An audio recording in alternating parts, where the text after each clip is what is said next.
The kingdom of heaven. But what is a kingdom? Jesus didn't come preaching a religion.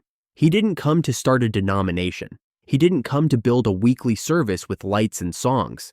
He came preaching one thing: repent, for the kingdom of heaven is at hand. Matthew 4:17.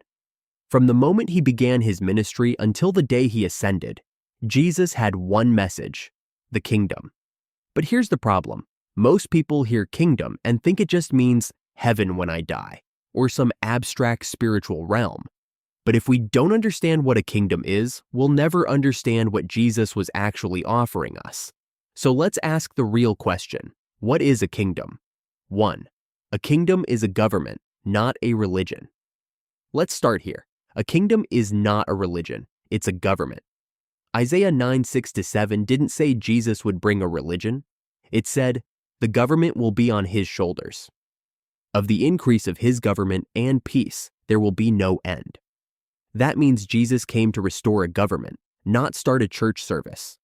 A kingdom is a sovereign rulership over a territory, governed by a king who establishes laws, culture, economy, citizenship, and purpose for the benefit of his citizens. In short, it's order, it's authority, it's structure, and it's completely different from democracy. 2. A kingdom has a king, not a president. In a democracy, leaders are elected. They serve for terms. They rely on popularity. But in a kingdom, the king is born into power. He rules by right. His word is final. No voting, no negotiating, no campaigning. Jesus is not running for office. He's not asking for your opinion.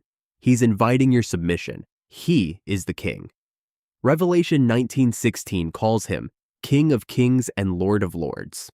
That means you don't just accept him as Savior, you bow to him as sovereign. In the kingdom, loyalty is not optional. It's the evidence that you belong. 3. A kingdom has citizens, not members. In a church culture, you become a member. You attend, you serve, you participate. But in a kingdom, you are not just a member. You are a citizen. And citizenship comes with rights and responsibilities. Philippians 3:20 says, our citizenship is in heaven. That means you have protection from the king. You have access to his economy. You operate under his law. You live by his culture. And you carry his authority. You don't just believe in God. You belong to his country. 4. A kingdom has a constitution, the word of God. Every kingdom is governed by a constitution.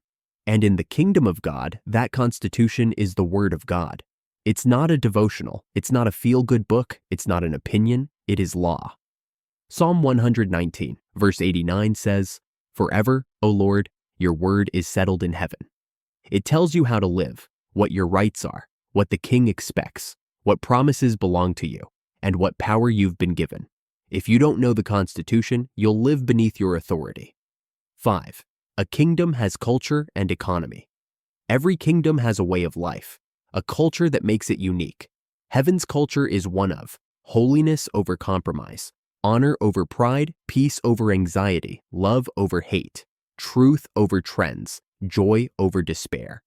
It also has an economy built on faith, not fear. Provision flows from the king, not the stock market. He said, seek first the kingdom, and all these things will be added to you. Matthew 6:33. When you live by kingdom culture, you don't panic when the world does. You don't beg for what God already promised. You walk in divine alignment. 6. A kingdom advances. It doesn't retreat. The kingdom of God is not hiding in the shadows. It's not a weak, passive belief system. It's a force.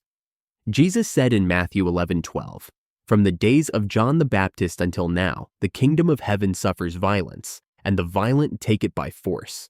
That means the kingdom is advancing, taking territory, breaking chains, transforming hearts, establishing heaven on earth.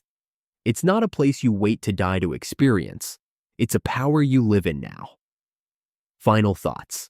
So, what is a kingdom? It's not a feeling. It's not a weekly church service. It's not a future dream. It's a present reality, a government, a nation, a divine system ruled by a righteous king who came not to fit into the world, but to transform it. Jesus didn't come to take sides. He came to take over.